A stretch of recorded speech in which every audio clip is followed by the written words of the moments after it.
पेयजल विभाग में करोड़ों के गबन का मामला फिर सदन में उठा। प्रदीप यादव ने एक बार फिर इसे लेकर सरकार को घेरा। हालांकि मंत्री योगेंद्र प्रसाद ने कहा कि मामले की एसीबी जांच चल रही है। वहीं वित्त मंत्री ने कहा कि ट्रेजरी के 4 अधिकारियों को निलंबित कर दिया गया है। रिपोर्ट देखिए। पीएचईडी में गबन की फिर सदन में गूंज। प्रदीप यादव ने उठाए सवाल। पेयजल विभाग में गबन की गूंज एक बार फिर सदन में सुनाई दी। कांग्रेस विधायक दल के नेता प्रदीप यादव ने एक बार फिर सवाल उठाए। प्रदीप यादव ने पूछा कि आखिरकार रोकड़पाल संतोष कुमार कैसे इतना पावरफुल बन गया। उन्होंने पूछा कि संतोष कुमार के स्पष्टीकरण पर क्या कोई कार्रवाई हुई। इस संतोष कुमार पर एफआईआर हुआ, वो कितने दिनों से पदस्थापित थे इस रांची प्रमंडल में? 15 सालों से। और किन किन पदों पर थे? वही कार्यपालक ऑफिस में भी, प्रमंडल में भी, सुपरिटेंडिंग ऑफिस में भी और चीफ इंजीनियर ऑफिस में भी। क्या वो सबसे खूबसूरत लड़का है इसलिए तीनों जगह रहता है? वो मैनेज करता है इन पदाधिकारियों को। और मेरे पास उनके ये 27 पेज के हैं, उन्होंने जो स्पष्टीकरण दिया है विभाग को, अध्यक्ष महोदय, ये 27 पेज का है स्पष्टीकरण। गंभीर आरोप लगाए हैं उन्होंने विभाग के कई सीनियर पदाधिकारियों पर, और उसके प्रमाण भी दिए कि हमने पैसे उन्हें कैसे दिए और गहने हमने कैसे दिए। प्रदीप यादव के सवाल पर मंत्री योगेंद्र प्रसाद ने कहा कि मामले की जांच एसीबी कर रही है। एक मामले पर बार बार एफआईआर नहीं होती। तो वहीं वित्त मंत्री ने कहा कि ट्रेजरी के 4 अफसरों को निलंबित कर दिया गया है। का कितना एफआईआर होगा महोदय? अब हमने एसीबी उसको टेक ओवर कर लिया, सीआईडी टेक ओवर कर लिया, इन्वेस्टिगेशन पुलिस, झारखंड पुलिस कर रही है महोदय, वरीय पुलिस अधीक्षक कर रहे हैं महोदय। उसके बाद जो भी तथ्य आएगा उस पर कार्रवाई होगी महोदय। हम तो बार बार कर रहे हैं इस विषय में। विभाग के 4 कोषागार पदाधिकारी की संलिप्तता है।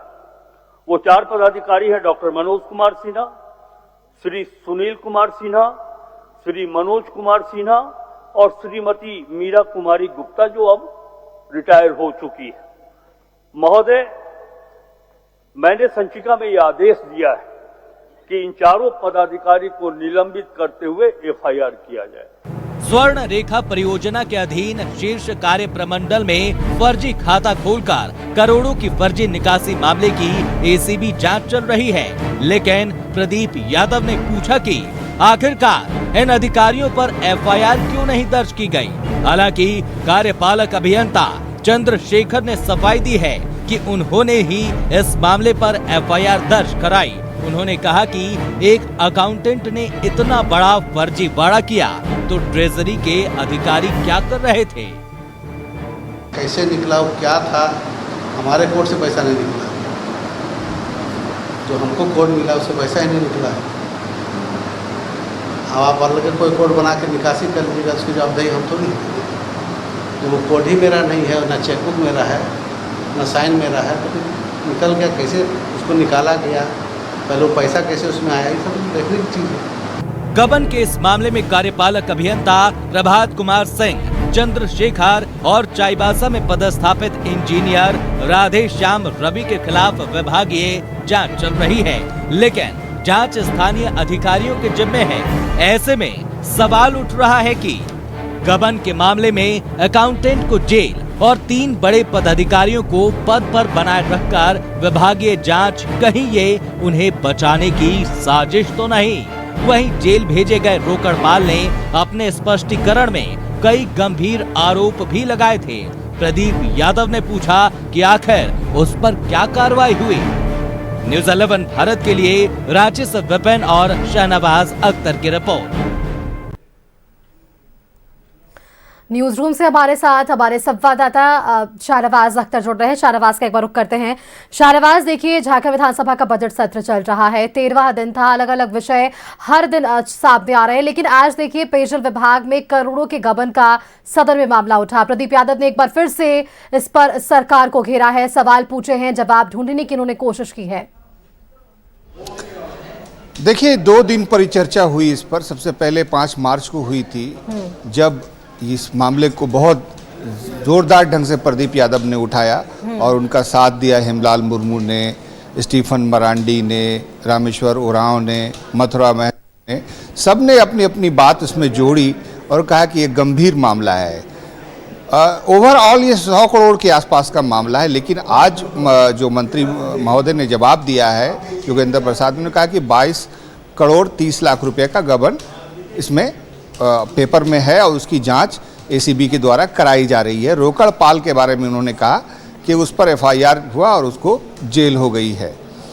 उसके बाद ये प्रदीप यादव का कहना था कि रोकड़ पाल ने जो अपना स्टेटमेंट दिया है उसके अनुसार बहुत सारे अभियंताओं को उसने पैसा ट्रांसफ़र करने, जेवर देने और बहुत सारी ऐसी चीज़ों के बारे में रिटन स्टेटमेंट दिया है। उसके बावजूद भी कोई गंभीरता नहीं है कार्रवाई में। सिर्फ एक रोकड़ पाल को जेल भेजा गया और बाकी लोगों पर कोई एफआईआर नहीं किया गया है। इस पर असंतुष्ट दिखे विधायक प्रदीप यादव और उन्होंने अंत में सरकार को ये कहा कि ये कार्रवाई इसलिए नहीं चाह रहे हैं वो कि इसमें किसी को एफआईआर करा के उसको जेल भेजना उनका मकसद है, बल्कि विभागों में जो ये सरकारी फंड होता है और उसको इस तरह से बंदर बांट कर ले जाए कोई मामूली अकाउंटेंट, तो आखिर उसका सिस्टम जो है, जो 4 ट्रेजरी अफसर को आज आपने देखा कि वित्त मंत्री कह रहे थे कि उनको निलंबित करने का संचिका में उन्होंने भेज दिया है निर्देश, वो जो है ये पहले क्यों नहीं हुआ कि ऐसा चेक होता। अब ये एक और सवाल प्रदीप यादव ने उठाया कि ये जो संतोष कुमार है, ये जो जेल में है रोकड़ पाल, इस पर यह आरोप है कि इसने फर्जी चेकबुक, फर्जी सिग्नेचर बना के ये पैसे निकाल लिए, करीब 20 करोड़ 30 लाख रुपए। तो वो 15 साल से वहाँ था, एक ही जगह पर 15 साल से कोई रोकड़ पाल कैसे बना रहा, इसकी भी जांच होनी चाहिए। तो इसको लेकर के आज जो जवाब आया है उसको उस पर भी सेटिस्फाइड नहीं है सत्ता पक्ष के ही विधायक है प्रदीप यादव ने, और बहुत कुछ कहा और उसका संकेत यही था कि ये कोई जवाब नहीं हुआ, इससे कोई मसले का हल नहीं हो रहा है। और अभी आपने इंजीनियर चंद्रशेखर की बात सुनी, चंद्रशेखर ने भी ये कहा कि उन्होंने ही इस मामले में एफआईआर की, उन्होंने ही पकड़ा और उन्हीं पर आज एफआईआर करने की मांग की जा रही है। ये भी एक जांच का विषय है कि आखिर 3 कार्यपालक अभियंता के कार्यकाल में ये घपला घोटाला होता रहा। आखिर एक आदमी ने ही क्यों पकड़ा इसको, बाकी लोग जो हैं उनकी क्या जिम्मेदारी थी, क्या उनकी आंखों पे पट्टी बंधी हुई थी? तो कुल बहुत सारे सवाल हैं शाहनवाज। देखिए, जिस तरह से आपने बताया कि पहले भी इस मुद्दे पर प्रदीप यादव ने बयान रखे थे, सवाल पूछे थे, आज भी सदन में उन्होंने ये सवाल पूछे हैं, जवाब जरूर मिला, लेकिन इस पर भी आगे जो बातें छनकर सामने आई है, जो सवाल जवाब का सिलसिला चल रहा है पेयजल विभाग में करोड़ों के गबन का, और जांच कहां तक पहुंचती है, जांच की आग किस तक पहुंचती है, ये एक बड़ा सवाल है। बहुत बहुत शुक्रिया शाहनवाज आपका हमारे साथ जुड़ने के लिए, तमाम जानकारियां हमारे दर्शकों के साथ साझा करने के लिए।